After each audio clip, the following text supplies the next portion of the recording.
When it comes to rogue decks, I could go on and on and on, and this list could go on for hours, but I'm going to try to condense it down to 5 because that's how we do things. But what's going on, you guys? Slim here, new video, you already know. Top 5 rogue decks of the current format. There's probably a little more than 5, but you guys always know how I do this. Not going to sugarcoat it, not going to BS it.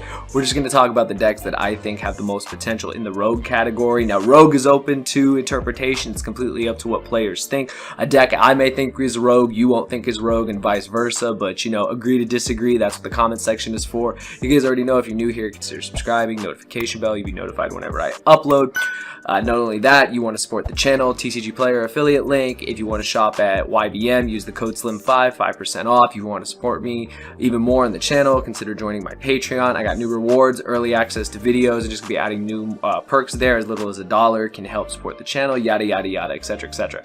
You guys already know I do my usual spiel, and then we get into it, and I'm not going to sugarcoat it. We're going to get into it right now, and the first one I got is the Adignisters and the Code Talkers. So I had to combine these two together because honestly, both decks are crazy. They're both just a bunch of wombo combo link decks. I've watched them both in action. I've played against Code Talkers. They're nuts. I've played against Adignisters. They're also nuts. They have a towers. Code Talkers can literally U-Link. Like, I really thought that whole idea was dead ages ago. And no, Code Talkers can still U-Link. They have future support coming out. Same with Adignisters.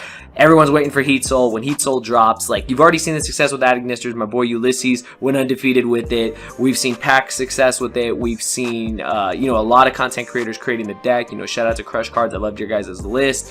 There's a lot of just potential. It's topped some of the remote duel extravaganzas. So the deck, even without Heat Soul, is here already, and you have to pay attention to it. I think it's a great rogue deck. I don't think it's meta just yet, just because representation. I think that's one of the main factors that separates a meta deck from a rogue deck is the representation. I use that word a lot. That's one of my main words here on the channel because I pay attention to a lot of data. I watch the, you know, the recaps from tournaments, and that's where I get my ideas. And you know that this deck definitely has the potential. Same with Code Talkers. I think we're going to see more and more players giving the deck a chance. I know there are content creators that are messing with Code Talkers as well, so definitely don't sleep on the deck. The fact they can U-Link, the fact they can do so many crazy things, as one of the best decks that can play Access Code Talkers, similar to Adignisters. Like, there's just so much potential in both of these decks. I had to put them here. Again, these are in no particular order, but I had to mention them because that was the first one on my mind. It was the first one I wrote down because I thought, you know, this is a deck, these are decks that really need to have some attention, and they're just great rogue options. Hopefully you guys pick them up early because I know the cards have gone up.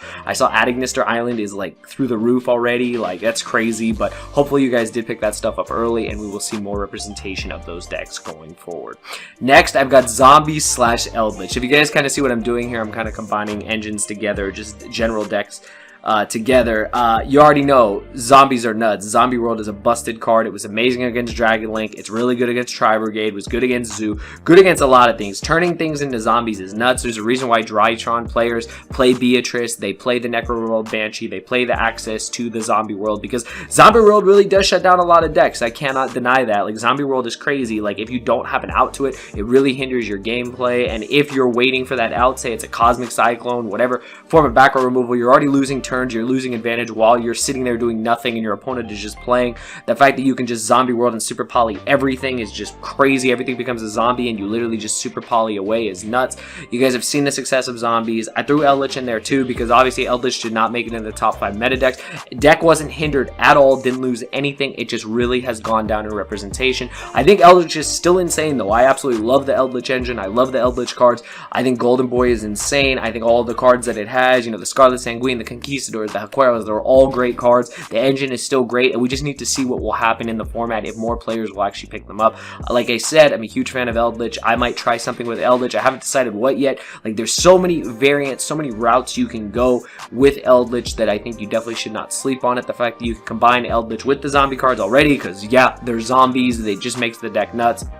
You guys already saw before the ban list dropped. You saw how well zombies just performed winning that case tournament at YBM, 108 players. It was crazy. And I think we've just, you know, scratched the surface. Again, deck wasn't hindered by the ban list, so I expect a lot of crazy things coming out of zombies and Eldritch just in general in the new format. So that's just another rogue pick I had to put down because I feel like I'd be doing it a disservice if I forgot it for like the upteenth time. And I really do forget a lot of decks, you guys already know. Next, I got one that just will always be a thorn in my side just because of how bad I've lost to it, and that is Madolche. Like, shout out to Madolche, no hate on any player that plays the deck. I've literally gotten de-shifted and full comboed to an oblivion by this deck, and I've never forgotten. I have to mention it every video so that I can, you know, really send that message home. This deck is not a deck to sleep on. This deck is crazy what it can do. It plays de-shifter so well, like, it's crazy. I thought my deck could play de-shifter well, playing Guru. I thought Guru could play de-shifter insane, but my god, Madolche literally combos with it, literally banishes the de-shifter for the Hoot Cake. Like, that is just insane. And again, this is a deck that, in the hands of the right pilot, these are things I should have mentioned. All these decks that I mentioned, it all comes down to the pilot, how well they played the deck, how well they know the deck, and how they, you know, build it to go against the format. But Madolche is just one of those decks. It just comes out of nowhere and just completely just slaps you around. Like, I think the deck is crazy. It can OTK easily. It can just set up some crazy boards. Tiramisu doesn't target easily out to Dragoon. Like, the deck literally has no issues with Dragoon. It's crazy. Like I said, the fact that it can play Shifter gives it just that added advantage. You can just stop the opponent's whole turn. Like, the opponent goes first, you get Shifted, they pass, Madolche just OTKs you. And yeah, it's absolutely insane. I don't want to ever neglect this deck because I think the deck is insane, so I always have to mention it on there. There's plenty of other decks I could have put in this spot, but I gotta put respect on Madolche's because I've definitely, like I said, been on the receiving end of this deck.